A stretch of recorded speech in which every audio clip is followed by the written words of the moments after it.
Diese Konferenz wird nun aufgezeichnet.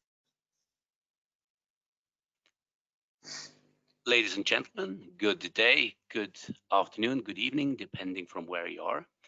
I am welcoming you to the webinar of Functional Safety in Applied SAFE. And if you have ever wondered how you can apply ISO 26262 in SAFE, you're at the right place. My name is Peter Petros. I'm from Petco, and I'm here together with Dr. Tobias Maier from Method Park. Before we introduce ourselves, a little bit of housekeeping of how we do that. We prepared about 40 to 45 minutes of content for this presentation and reserved 10 to 15 minutes for questions and discussions. And we have a chat box here on the right button side on my screen. And if you have questions which are understanding questions which have to do with the presentation itself, just type it in during my speech. We will, during our speech, we will check it always and may answer the questions directly. Otherwise, if you have more general questions, we will discuss at the end. And I'm looking forward to lively discussion with you. Without further ado, I would like to start with introducing myself. And you see me on the camera. You see here a picture of myself in a suit. So I started at the age of 14 to program for money. I programmed COBOL and Smalltalk at this time, and sometimes BASIC as well. So I have a lot of experience, a lot of different roles in my life. I was head of development for an internet startup. I defined process for medical device companies.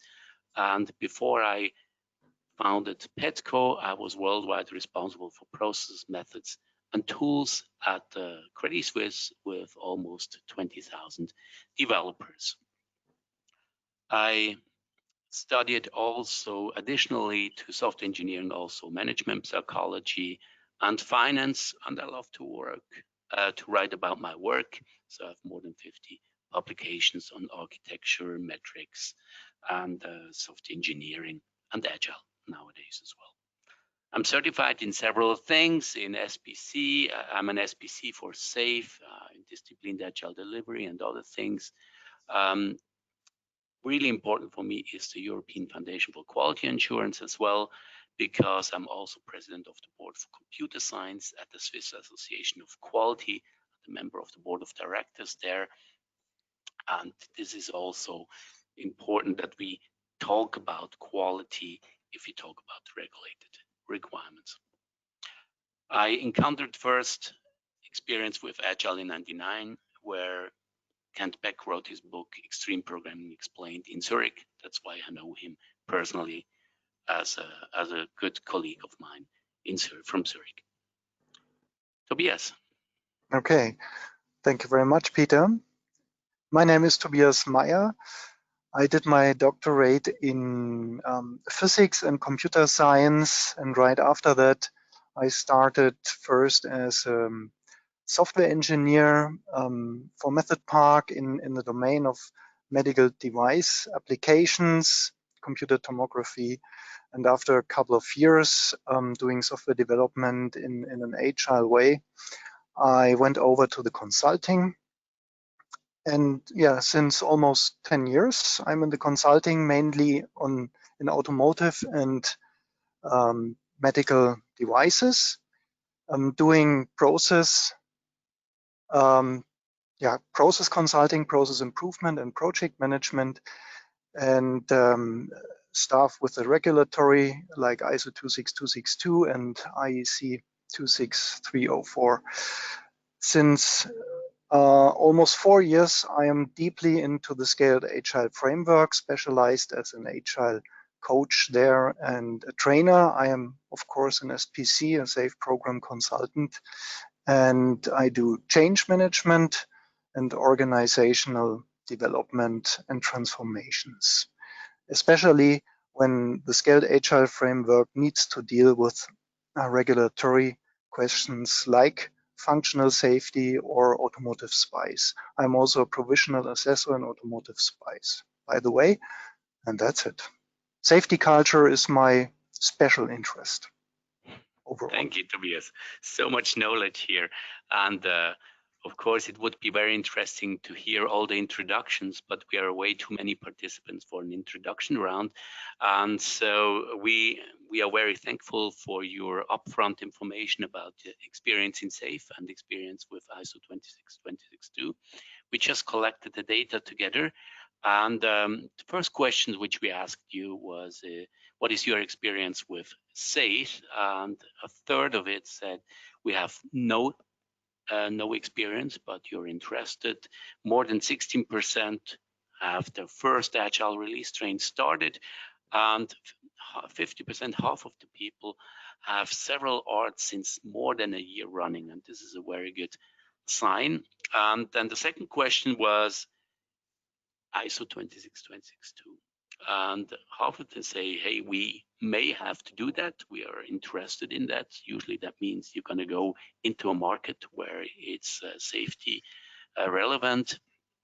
And 1/4 assess that it will use it in the first Agile endeavors, and another 1/4 already fully complies with ISO 26262, but don't do Agile yet. So I'm really looking forward to your questions, to your discussions. What do you think of what that means and how we can deal with that? Because it's really an interesting topic. And yeah, and let's talk about the industries and the clients we have worked with in the past. And you see here just some symbols of companies from medtech, automotive, insurance, banking, aeronautics, and defense. And this is just a list of it. And the topic of today is, what is the challenge of compliance in agility?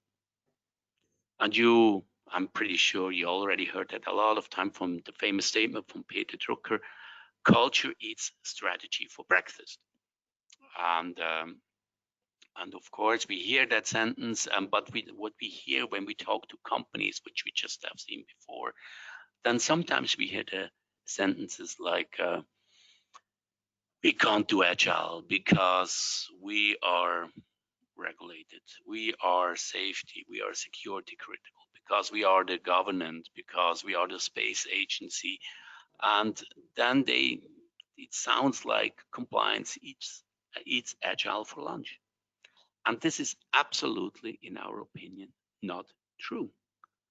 We would like to show you why we think that Agile is something like a natural friend of regulated environments, and it really helps to fulfill all these requirements which make sense to us with Agile methodologies. This is the topic of today.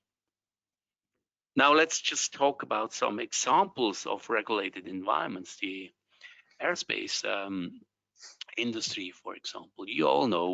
I guess you all know about that Boeing disaster where some airplanes crashed and 346 people died. And there were some regulations which have been not adhered to. And there was only one system. We don't have to go into detail, but we just see how far it can get if we don't take that for seriously. And it can put a whole system into danger. That means thousands of working places, and sometimes in some cases, even the whole company. And I guess Boeing would be very happy to pay a $5 million fine, but it's not done with that. It goes on and on and on. And in this picture, and just Tobias said it before, and I saw the picture several times and never realized it, but there's a spice jet. So that's really a good picture for spice, automotive spice here. Okay, another example here, what we see also is here the diesel scandal. There were regulated requirements that the engines have to be very clean, and they couldn't do it, so they just mocked it up with some different means, and it goes on and on. You think it's maybe past, but just recently in this year, some companies go into bankruptcy, and it's not only that people are losing their jobs or people are losing their existence, but it's also that nowadays people go to prison. they really have to fear that is something is going on, that the governance is going after them. And in the past, we have seen a lot. I've experienced that in the finance industry. That 15 years ago, it was more like a gentleman's agreement. Said, yeah, we know it's difficult, and yes, let's see next year until you have done that. And nowadays, it's more like, hey, if you don't fulfill, you're going to be put down or held responsible for that, and things are going. It's really getting much, much tougher. It's not a gentleman's agreement game anymore. I don't know about your experience, but please write me in the chat. What do you think about that? So we talk about quality meets agile development. At the first glance, the practices associated with lean agile, which are on the right side, and those associated with traditional compliance process appear to be diametrically opposed, with conflicting goals and disparate communities. And the world on the left that works with rigorous state-gated activities, and this compliance world emphasizes quality, safety, security to ensure that systems perform at their intended purpose without causing any harm. And such system demonstrates adherence to specification through verification validation activity, and often must provide evidence of adherence to standards through reviews, audits, sign-offs. And to this community, change and variability is equal to adding risk and uncertainty. By contrast, on the right side, lean agile development strives to discover the ultimate and optimal system in an iteratively way by creating an environment for learning and building a working system in frequent small batches. And this confirms or rejects design hypotheses. And the continuous customer stakeholder collaboration provides fast feedback on decisions and the ability to adopt to new knowledge. So this validated learning explores alternatives and helps to ensure that development creates really product that meets the needs of the customers. And of course, such a community, change and variability provide the ability to create products that excite the customers and generate better economic results for the business. But they must now, in the regulated environment, fulfill all the things on the left side. And now we are talking about the Scaled Agile Framework. Scaled Agile Framework is just one example of scaled agility methodologies, but it's the #1 framework for scaled agility, first just by the most recent study, which came out about 2 months ago. It's with 38% now by far the leader of the second method, which is Scrum of Scrums with 16%. And you know that you probably have seen the big picture of SAFe 5.0 right now already before. And it starts here from the enterprise with strategic teams. Then it goes down to large solutions with capabilities, goes down to the trains where all the work happens here on the essential SAFe configuration. And then here they are building systems which are iteratively developed. We will talk about that later. And here we talk about built-in quality. And all these teams down here, there's a Scrum teams and Agile teams, Kanban teams, they align up to the strategic team of an enterprise. And the whole teams have the full transparency of what are the strategic teams, the strategic epics, capabilities, features, and stories in a company. So this is what SAFe builds on these 4 core values. And of course, it has all the hooks we need for compliance with high assurance systems. So it talks also about verification and validation. It includes compliance concerns in definition of dons, for example. We talk about roaming risks, and we plan together, we synchronize on the planning, we apply fast learning cycles. So this is all set into the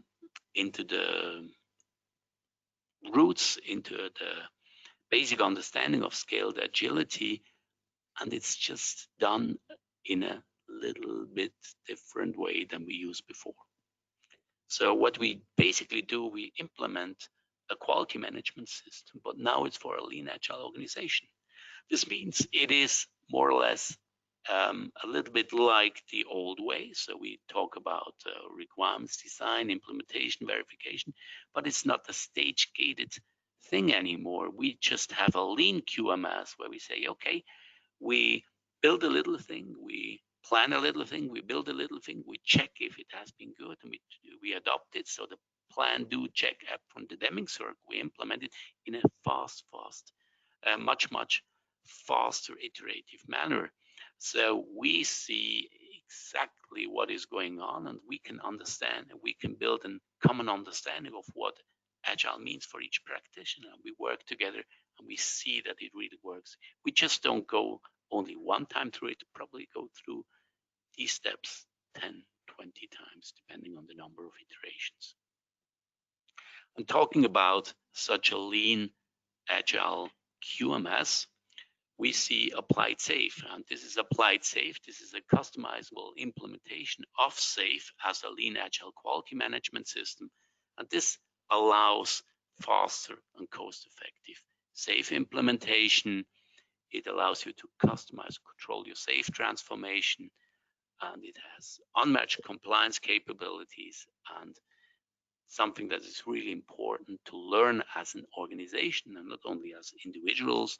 This is already built into Applied Safe as well. Don't worry, this is not a tool presentation today. It's just that I wanted to show you that Applied Safe as a product is one of these examples of a lean agile QMS for Safe. If you talk about scaled agility in regulated environments and we talk about reference models, we see here a selection of Automotive SPICE, ISO 13485, FAA, CMMI, FDA, ISO 26262, especially for functional safety. You could argue that they're all very different and they have nothing to do with each other. But in our experience, we have seen a lot of these reference models map that to scaled agility or to Safe and to other agile methodologies. And what we have seen that they all have, from a meta perspective, from a higher level of perspective, they have some very much common things together. So what they all want to see is that you have somehow a managed process and an established QMS, that you know what the people will do, that you have defined roles, defined activities, that you have a RACI, that you have deliverables, outcomes of the activities, and so forth. All reference models, they want you to show that you are transparent in the execution and in continuous compliance, that in any case of time, point in time, you can say, we are here and we are doing that because of that. This is a funny one, the effectiveness. We have seen that all the reference models, more or less, they talk about that you have to do variations of your processes. It is not okay to just have one description of a quality management system and you say this fits for everybody. So you just have a huge monster process and say just look for yourself. So you have to do really specific, go down to the instantiations of the real process. And so what you do with that is you're going to reduce waste. And of course, you need to be able to show transparency, traceability for the process, but also for the product. Some of the regulations are for a product, some of the regulations are for processes. So you both have to have a traceability for, and then of course, verification, validation. You need to have engineering principles and practices in place. Now, especially for ISO 26262, we talk a lot about supplier management. So we need to have agile contracting in place as well. So we need to establish collaboration with agile contracts. Now, on these 6 topics which we see, we will show you and discuss some examples. The first one we talk about is quality, having a defined process and established quality management system. So what we typically expect or see is that we have some activities. From here, we have here swim lanes from various roles, which are doing something, and they have a RACIC, so they know who is responsible, who is accountable, who will be informed or consulted, and so forth. We have predecessor activities, successor activities, and also defined inputs and outputs. Okay, now it's my turn, Peter, I guess. Yeah. Now let's have a look at the Scaled Agile framework, and just as an example, this portfolio configuration and not more. Now, well, when we look into the ISO part 2 with the management things to cope with, it says a project manager shall be appointed at the initiation of a product development concerning the item. Okay, now we look at the framework and want to identify one of these roles being such a project manager in the sense of the ISO. We could maybe identify this guy here, product manager. One might be product management. Remember, in the Scaled Agile framework can be different persons, and we assign, for example, one. But then we look further and find still more statements in the ISO. We find here also on the part 2, the project manager shall ensure that the safety manager is appointed in accordance to 5.4.4. This 5.4.4 clause is about competence. So you need the competence guy as a safety manager, and we just look around. Maybe we can set up someone and put him or her as a shared service. Then we read more in note 1, the role of the safety manager can be fulfilled by the project manager. Means both could be the same person, but this typically might be a little bit of overload. So be careful with that. And then we come to note 2. The ISO is not a stupid thing, it is a smart thing. Just read it. As the term safety manager is defined as a role, its assignment can be split between different persons depending on the organization. And this statement gives us a lot of freedom to set up a proper organization around this role. And we quickly find, okay, maybe we can split the responsibilities between those guys here, because those guys are already here combined in a circle, which means they collaborate very closely. And this makes sense also for the ISO 26262. And we can find more, even more in the ISO.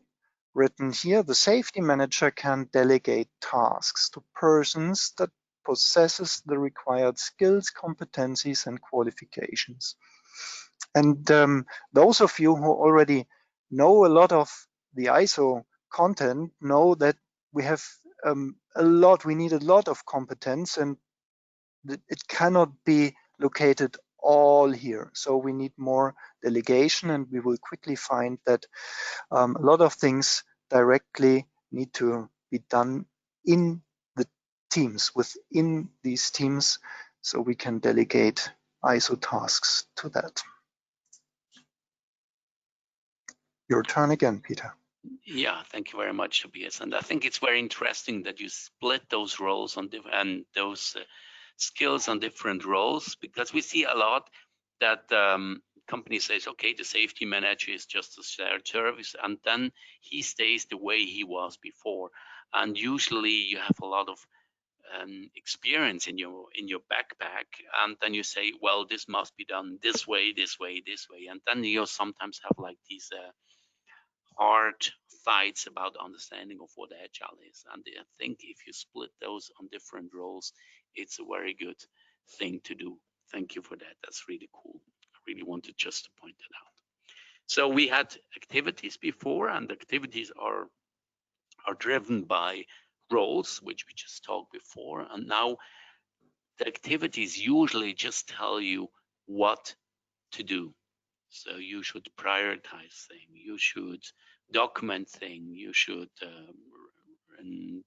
consider risks for a thing. And we never talk about how to do that. And the how to is something that is usually the most valuable knowledge of a company. It's how you test, how you design, how you validate braking systems. And these are, we called some practices. Practices are things which is just a profound description of how to do something, and it's something that we know that has passed in the work, that has really shown superior results, and that can evolve over time. And the most important thing is that the practitioners who do an activity can decide by themselves which of the various practices apply best. So it's not hard-coded, it's just a suggestion that you could do that. For example, if you talk about prioritization in the Scaled Agile framework, you could do planning poker, you could do other means, or you can do weighted shortest job first prioritization as it is defined in the Scaled Agile framework. And this would be just here a description as we see it, and you would see in which activities it is used and which training you should attend, so in order that you have that knowledge. So this is all we need to know as well from a lean agile QMS, and then of course the deliverables as well, so the outcomes, or we call it the work products, that each activity must produce something which is which has a value, which is somehow tangible, and this is why we have defined work products for each activity. You will never find, or you should never find, in a lean agile QMS an activity which is not producing any results, because then it would be more or less pointless. Okay, talking about phases and milestones. Yes, okay. What you can see here is kind of a setup of milestones that comes out of the box with applied safe and totally makes sense. It's agreed with the Scaled Agile incorporation. Typical milestones along one program increment occur here, like, for example, a pre-planning event or a post-planning event.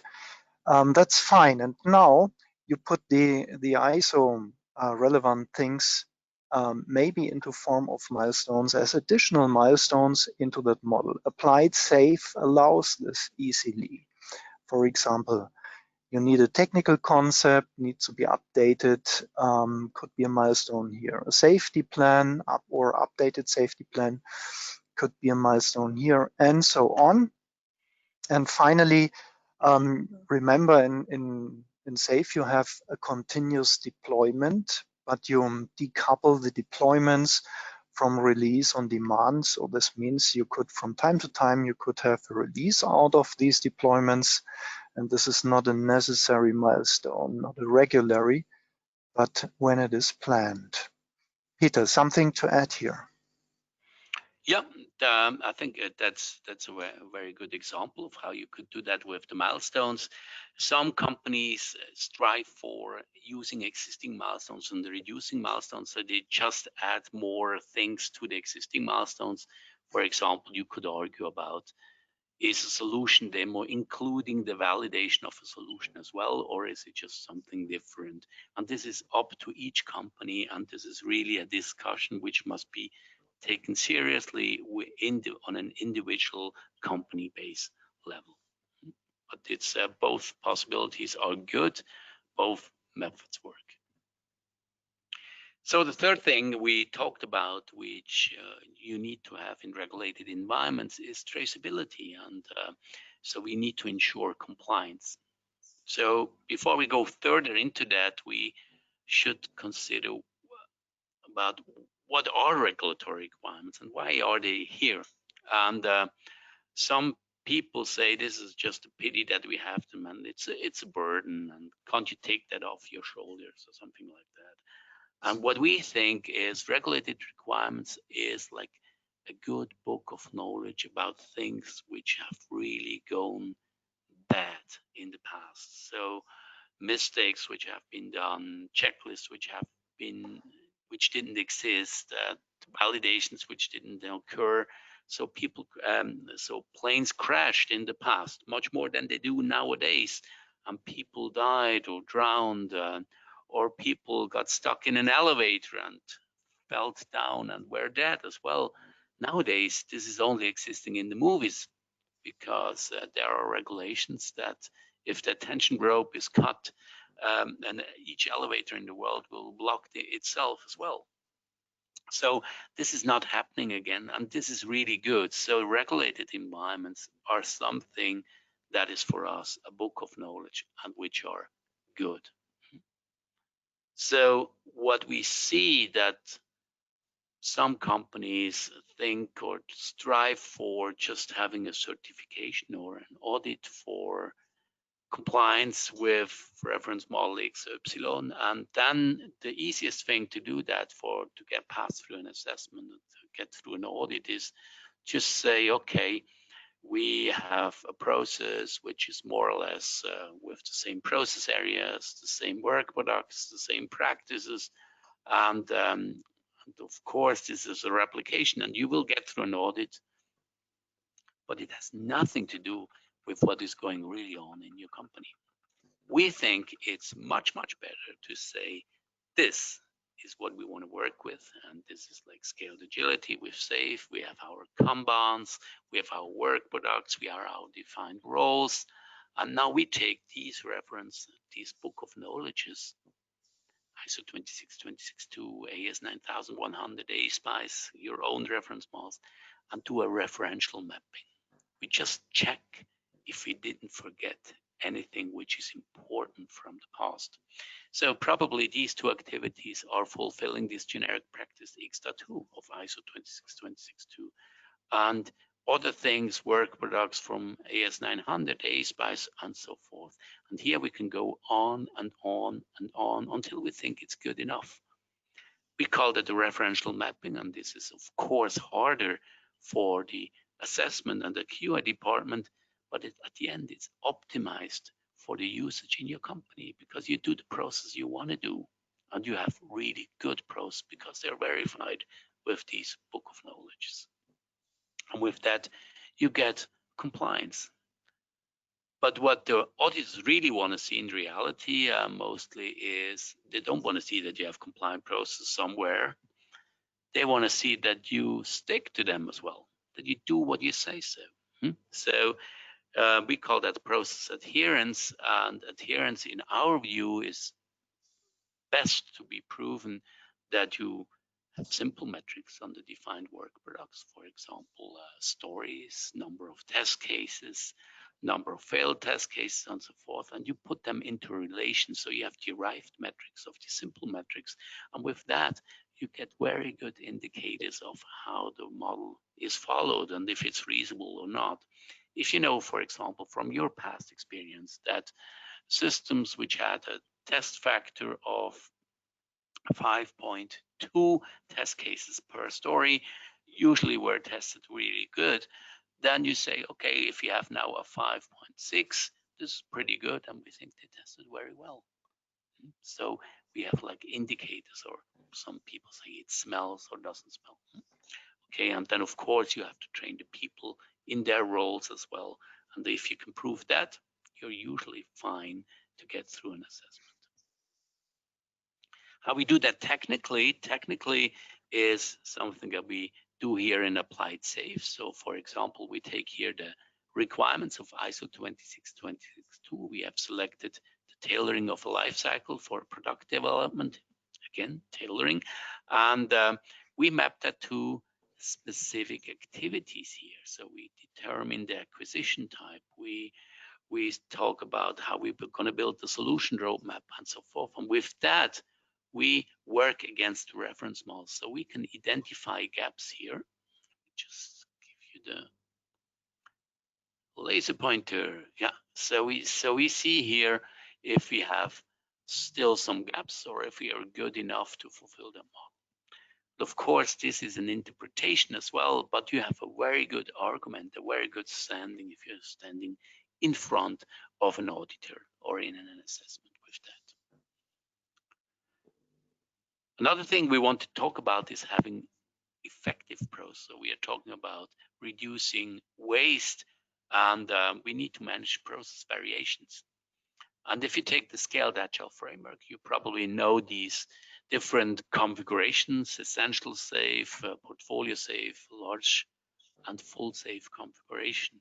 But it's almost an oversimplification of the reality, because when we look at the Scaled Agile framework, what it really talks about is that you're going to have an enterprise, and an enterprise might consist of several portfolios. And if you have portfolios, it will consist either of large solution instantiations or programs. And if you have large solutions, it may exist, it has to exist out of several programs as well. And it's always true that you have several teams in a program. So this is clear that this model leads to a tree hierarchy, as we see right here. And Tobias would like to add here some things. Okay, thanks, Peter. Now, let's have a look at a full configuration scenario, just to explain the full extent, the full range of possibilities. Yeah, remember, as a company, you need to decide where you are and what you need, and you do not necessarily need a full safe configuration for your purpose.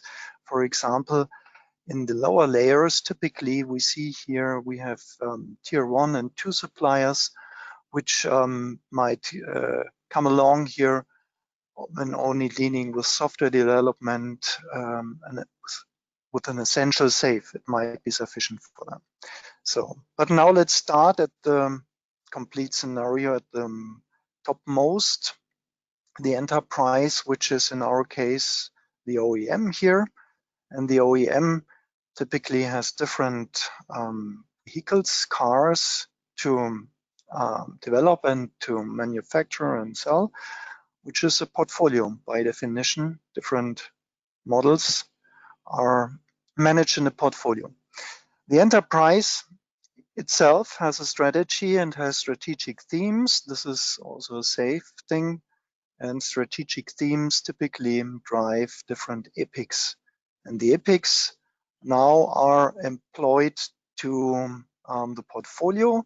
For example, vehicle A needs kind of, just as an example, a facelifting, you know that, which comes in a yearly style. And in the future, when you want to be more agile, you need epics that are have less duration than 1 year. However, now you want to go for these epics and you need to consider the ISO because you have a car. And before you start that, even before you find something in the ISO, now I clicked here, does it work? Yes, we find something and we need to consider something that is called the safety culture here that comes with the part 2 in the ISO. You need to make sure that your organization and also the sub-organizations have a proper safety culture developed. So it starts, of course, at the enterprise level, but then you need to ensure that it goes through all involved sub-companies. Okay, subcontractors. That's the one thing. But now let's come again to the epics, which need to be developed now. And an epic typically has already ISO requirements on board from the ISO 26262. We call it the concept phase, actually, where you need to have an item definition, which might not change very frequently, but you need to officially define the item where all these ISO measurements are applied to. Then we have this impact analysis. You need to at least to reconsider this. You have the hazard and risk analysis with the safety goals, and you have the safety concept. And you can apply these things for the epics. So in other words, you can have a definition of ready, not a definition of done, definition of ready, which might look like that. So first you take the typical safe related things into this checklist, the lean business case available, capabilities defined, roadmap defined, and so on. And then you additionally put the functional safety stuff as checklist items to the definition of ready. And as long as this is not ready, it can't go on. But as soon as the definition of ready is fulfilled, we can go to the next layer here underneath. Typically, we enter the product development phase with the tier 1 supplier. You know that on system level. And you have also ISO staff here, for example, they need to come up with the technical concepts and so on. A lot of other things to do, so we cannot list here them all. It's just an example to make a picture out of that. And it goes deeper here to the software architecture. If we only deal with software here, if we deal with hardware, we have the same with the hardware. So this is part 6 of the ISO, dealing with the software, as an example, the software architecture and so on. And we can have the same with the part 5 here for the hardware. And these things might be developed by different tier 2 suppliers, for example. And here on team level, you can have things like the unit testing, which is here from part 6, the software development. And so you can consider all these things here. You can very well bring them into the definition of done and also definition of ready, as we have seen here on the top right, and bring it into the SAFe framework. So it's not a big deal. Something to add here, Peter? No, that's fine. Thank you very much. I really like the definition of done and these things, and you see Matt nodding my head, so totally with you. Okay. So it's yours again, or maybe the next slide. Was prepared. Yeah, we're talking about managing process variations, and of course, it's yes, something it's mine. It's mine. Okay. Yeah. I know. So let me just hang on to that. It's about process variation, and we're talking about tailoring, actually. So this means you can have different ASIL levels. You know that ASIL A, B, C, D, depending on the risk and on the harm your component or your software, whatever, can produce. And this makes you using the process to different extents. For ASIL A level, you need much less things to do than for ASIL B, C, D, and D. You know that. So the point is, you need to tailor your process, and this is easily possible in applied SAFe. And if you do so, you leave some things out, you are pretty fine with ISO, because the 26262 part 2 tells you the safety lifecycle may be tailored. So this is encouraging your organization to tailor according your needs. Another example is if you have a reuse of a component, you can leave some things out, some activities out. So you do not necessarily repeat each and everything that has already been done, as long as things have not changed, right? Okay, Peter, take it. Yeah, thank you very much. And of course, these kind of questions can be added additionally to applied SAFe. They are not coming out of the box with that, but it's really important that we have these questions built in so that we can tailor it to the specific endeavors. Just imagine that probably as a company, 60% of your products are safety critical, functional safety critical, and the others are not. And if they still have that in their process, it's confusing for them. In worst case, it's a total waste. You force them to do unnecessary work, and this is really something that we want to avoid in Lean Agile. development. And of course, it's not only these questions, but there are also questions about configuration. For example, some programs will work with program epics, some not. So these kind of options are already also built into it. So what we also talk about is an agile safety case. So you need to have documented knowledge and safety evidence. And if we talk about QMS, we talked about that already a little bit, is that you usually in a waterfall environment, you would specify things, design it, implement it, verify it, and then at the end you get your certification. You have your audit, and then you're passed through and you're done with. And in incremental ways, we developed it in the same way, but it's just much shorter and smaller iterations. So we go through this plan, do, check, act as well. And every time with the smallest MVP which we produce, which we may even don't release to public, we go through the compliance audit as well. So we do everything together, and we do that several times. And the secret behind that is that then more you have done things, then less risk you have with it, because you have done it in the past already. So if you know that you have passed 4 times in the audit, why shouldn't you pass in the 5th anymore? It's not such a big risk as if you only do it once. And one of these big things in the Scaled Agile framework to know how something is documented, how the traceability is done, is the so-called solution intent in the Scaled Agile framework. It contains what the current system does now and what the changes are intended for a future state. So we see here a beautiful graphic representation of the solution intent as it comes from the Scaled Agile framework. And we see here some things are the current specifications, design, test cases, and some are the future, and they all need to be traceable, and at the end they make up the solution. This is a very beautiful thing. We have something fixed, we have something variables, and so forth. But we want to create a minimal but sufficient documentation.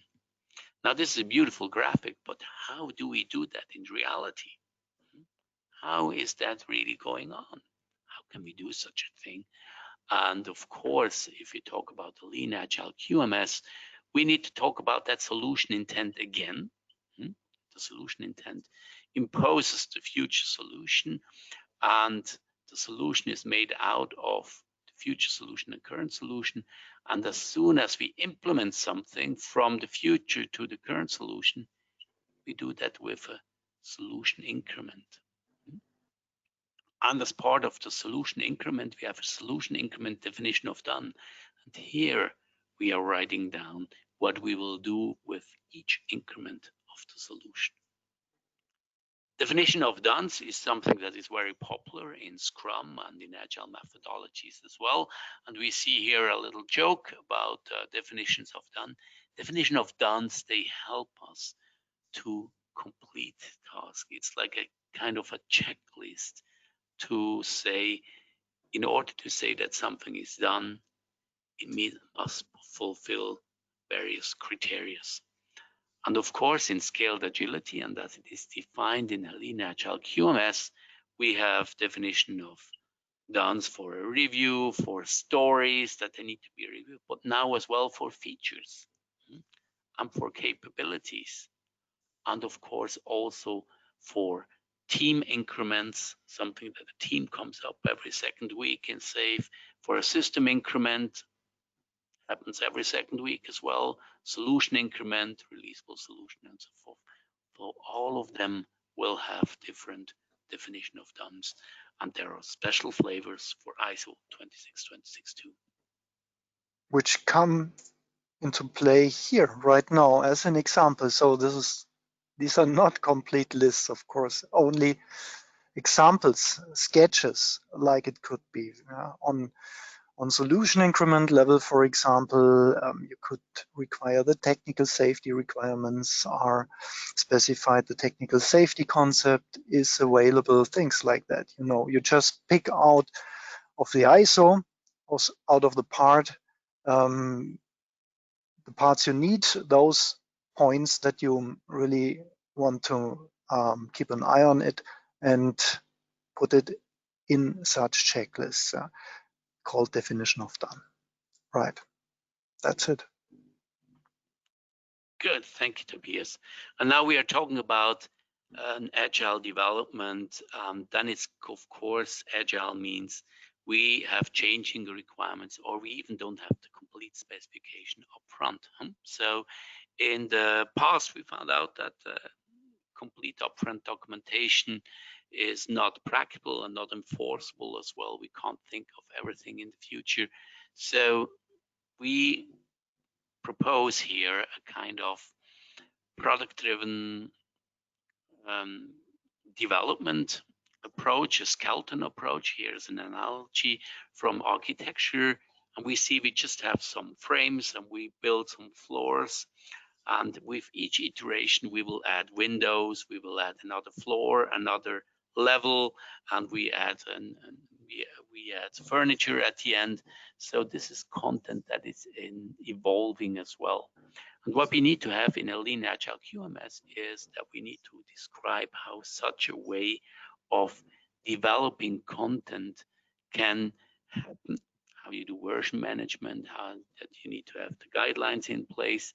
And what we have seen in the past is that such a skeleton holds all the attributes to scale up and to support the needed flexibility and support variations. And it doesn't have to contain all content in advances.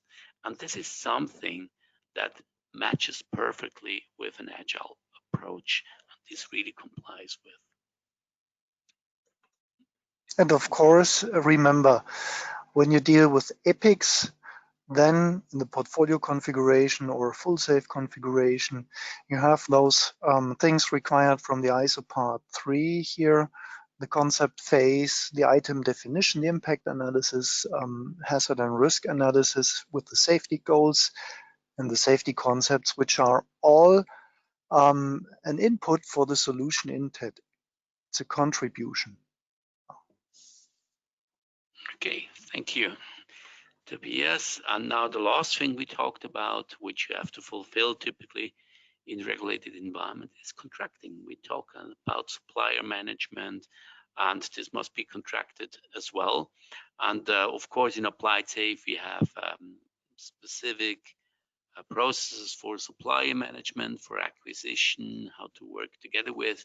And some of the practices are also how do you do contracting. So agile contracting is something that is defined as well. And we would like to discuss with you some specific topics of how you can deal with agile contracting. SAFE gives you this model here. It's kind of a scale here from a fixed price, firm fixed price model to a time and material model. And the firm fixed price is what you have known for decades. So this is the typical way of working together between OEMs and suppliers as subcontractors or contractors. A fixed specification, a fixed price and date, changes with the fee. The risk is at supplier side. If you as a listener, you are from a supplier, you know what we are talking about here. And something has to change. Now we have different possibilities to ease the situation in a gradually manner here to the extreme extent here, time and materials, which could be considered as fully agile if you have complete trust. And so we are far away from this. There is something in between. In the first stage, or in the first place, you could try a target price model, which is still a fixed specification and a fixed date, which is of most importance for the OEMs because of the start of production. So this is the magical endpoint of the whole scenario. And they say, okay, we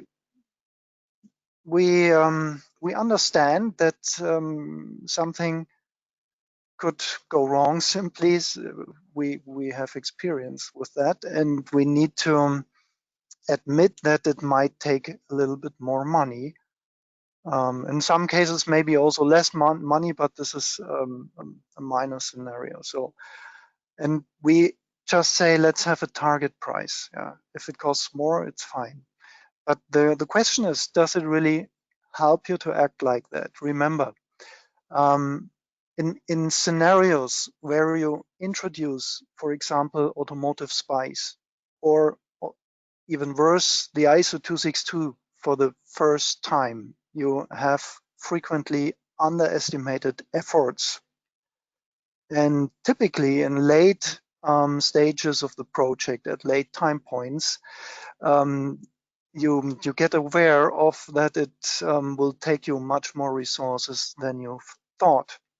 And now the problem is not that money is missing because you have only agreed on a target price and it might be more expensive, but you don't get the resources actually. So that's the point.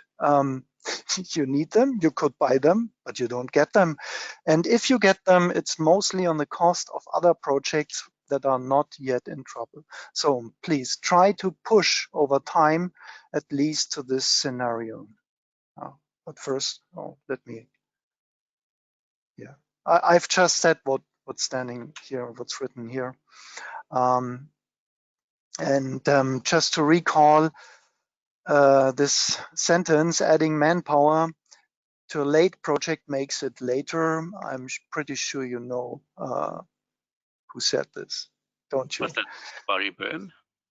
Was that? Just Google it along Yeah. while I'm talking. Okay. Just Google it. Yeah. And the listeners, feel free to post in the chat. Okay, try to push for the cost plus. What's the difference? So we still have a target specification. We still have, we still have. Was Brooks out of my head? Yeah. Okay. We do not still. Now we have a target specification. Sorry for that, and we have a target date, which means okay. So we try to reach that, but it's not for sure, you know. And this is much better because then once you experience some problems and you don't get finished some of those features, you know, in the Scaled Agile framework, the train stops, goes on and stops at the next train station. And some features are ready, some not. And if not, they are ready in the next train station. That's the point. So this is much better. How to get there? Of course, you need to still to come up with a recent roadmap as a forecast. But now it's only the target. It's not fixed by contract. And how to convince? So the means, the typical ones are build trust by being transparent and delivering quality work. So quality, built-in quality is a big topic, and Peter has talked about some slides ago. Yeah, that's it. Something to add, Peter? Yeah, I was just thinking about that's such an interesting topic, and it's such a big topic, and we could even do a webinar just on that by itself, or even I would love to do a workshop with you for 1 or 2 days how to do agile contracting, just like that. Just an idea which I just had, but I have nothing to add here. And when I'm considering timing, we should go on. And something that we would like to round it up now is the lessons learned. And we consolidated that, two of us together. And the lessons learned on safety culture is that you need to be very clear on what is compliance and what is not.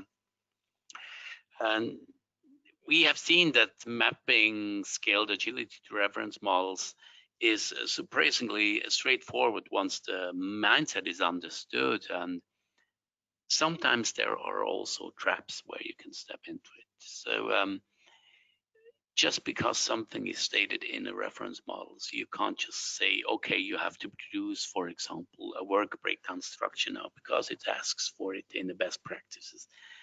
We have to PI planning. This is at least equivalent to a MBM, work breakdown structure. And these are these things. And so we need to split the requirements. Sometimes they ask for process relevant things, others are for product specific requirements. So we have to scope those requirements for the purpose. What we have seen also is that compliance is often a negotiation game. So we have a human element here. If you talk with an auditor who has been in the market since 20 years and he knows that he expects a work breakdown structure and you don't show it to him, then you have to negotiate, then you have to talk with him. And so you have these things, and if you have these bindings, as I showed you before, with that mapping, you have a very good standing for a discussion. And of course, we have solution intent and agile design control with emergent design, skeleton approach, as I just told it. These are really good things to understand what they're doing, and it helps to negotiate with the compliance. Then, of course, you need to demonstrate compliance in small iterations based on the flow. And this is just giving you the assurance that if you have done it several times, you will know there will be no problem with it. So you can treat audit like a normal part of a normal system demo. And if something comes up, you just focus on the outcomes and do it better in the next time. It's important to separate the what shall be done from how something is done, so that we have some activities, that we have a lightweight process, and that we can say, okay, we have some practices where the practitioners can think of which is best for them, so they do the activities for them. So don't produce process for dummies where you just can say click, click, click, click, click, and at the end you're done with. Just make smart process with a few activities and let the practitioner decide on how they do something. Then the QMS itself must be easily accessible and easy to use. And in our opinion, it doesn't make sense to invite your own framework nowadays. Just take one of the existing ones. So commercial framework like SAFe is really a good fit to do that. And finally, we have a quick look once again into the ISO 26262 part 2, and we find the organizations shall institute and execute and maintain a continuous improvement process. So this matches pretty well to what Peter has said right before. Learning from the experiences gained during the execution of the safety life cycle. Yeah, and in SAFe, this is taken to the excess where they don't call it continuous improvement, it's relentless improvement. So it's really striving for it. Huh? Okay, so if you do that, you're not alone. You can read materials for that, sources. So for example, from the Software Engineering Institute, from the Carnegie Mellon, there are good paper about different scaling agile methods for and then we have the CMMI Institute. It just came out with a Scrum guide to CMMI, how to fulfill that. And of course, the world famous Tier 45 paper from the MAI. And this one describes how you can develop a medical device software with agile methodology as well, and this has been improved how to fulfill the FDA requirements. And so this is really tough, and it's good. And one of our advisory board members is also a co-author of that paper, so really go for that paper. Yeah, and now if you take applied SAFe into consideration, we have some benefits. First, you can master the complexity, because you need to have a command of your SAFe transformation if you go instantiations for full SAFe or essential SAFe configuration, and you need to establish the compliance as I've shown you in that slide. And with that, what we have seen by our customers, with an improved clarity, you have reduced waste. usually by 50%. This is data which we got from our customers, and that the ramp-up time for new hires, if you have to hire a new people or if you assign people to different new roles for them, the ramp-up time will be reduced dramatically because you have less discussions. And then, of course, we talked about the relentless improvement. You need to build a knowledge library, which these practices, which evolve over time and so forth. So we're going to implement safe, fast, and precise. And with that, we would like to open the questions and discussion session.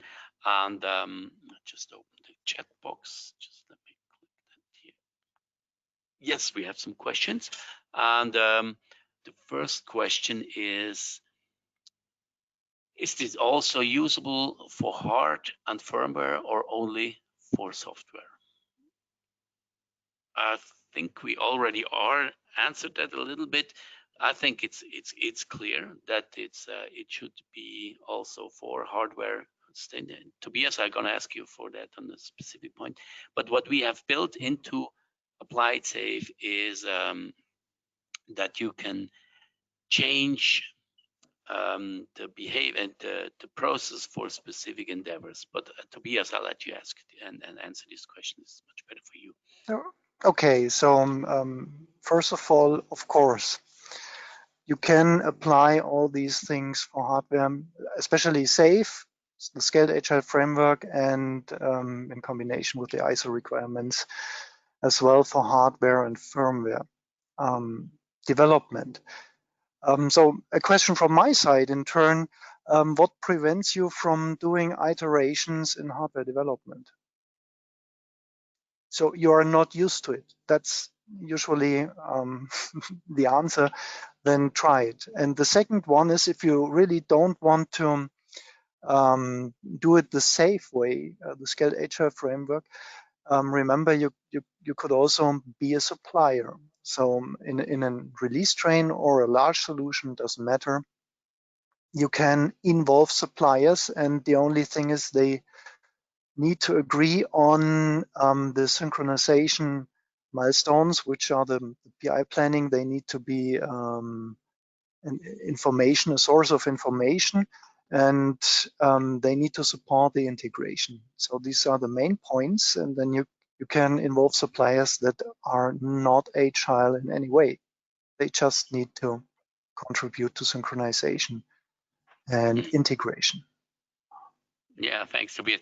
That just reminded me of something. I was once at a medical device company, and we built large blood testing devices. So they had some kind of shakers for the blood samples, so they needed to be shaken.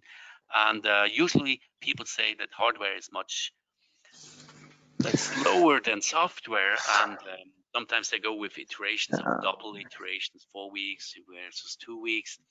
And there, the hardware guys were faster than the software guys at the end, and this was a really funny experience. That's indeed really funny, but yeah, it can go like that. And just to add some more thing, of course, hardware development is not the same as in the past. Otherwise, you wouldn't change a thing. And if you want to be agile, you need to incorporate techniques and mechanisms like model-based software engineering very strongly. So this is the way to go in the future. There's no way around. I don't see it. Okay, I think that was a long answer for a short question. Yes. Yeah, but it's the frequent question. I know that question. It's good. No, I love that. Okay, there's another question. Do all suppliers have to do safe? This I can answer. This is a typical question. No, I mean it's you have to take into consideration that even if you're OEM, sometimes your suppliers are bigger than you are, and you can't always imply them how they will work. So depending on how small your thing is. So it's natural and possible that some suppliers will work fully agile together with you, like they're like part of the train. Others will still work on the traditional way of having a fixed contract and a fixed yeah, and this needs to be possible, and it doesn't imply that everybody has to do safe, but of course it's a good practice. Tobias, do you think that question answer was sufficient? Yes, and remember the long answer from the previous question where we have partly answered also this one. Okay, good. And then I think when I look at the time, the last question, when shall we start define process for safe ISO 26262? Pardon? In our experience, when shall we start to define process for safe ISO 26262? Okay, yeah. I think it's you can say, okay, we have done agile and now we want to go on the safe train, and you start your first train. You probably want to start in your second iteration. You want to say, okay, let's try it out with the first and then do the second one with the first client. Remember when we said that you do in every cycle, you do everything. So start doing it very early. And I think it's very good that you just do some parts of it, a minimum of it, and you get better with the knowledge of it. So more or less at the beginning, I think it's fine to do that as well.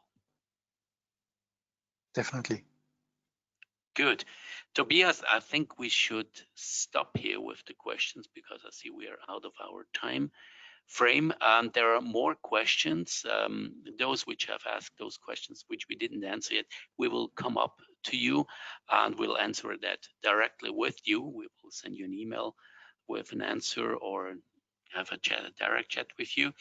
And people who attended, you have the handouts in your materials as well, and you will get also the recording of this session, I would say tomorrow or in half a day automatically. And then if you have further questions, if you want to discuss with us more of the concepts or want to go into details, I think I am totally open with it. And I think this is true for Tobias as well. And you have our access point here, telephone numbers you have seen in the first slides as well. So please come up to us, talk with us. It will be very interesting to talk with you further. From my side, this is all, and I would like to say you goodbye and have a nice day.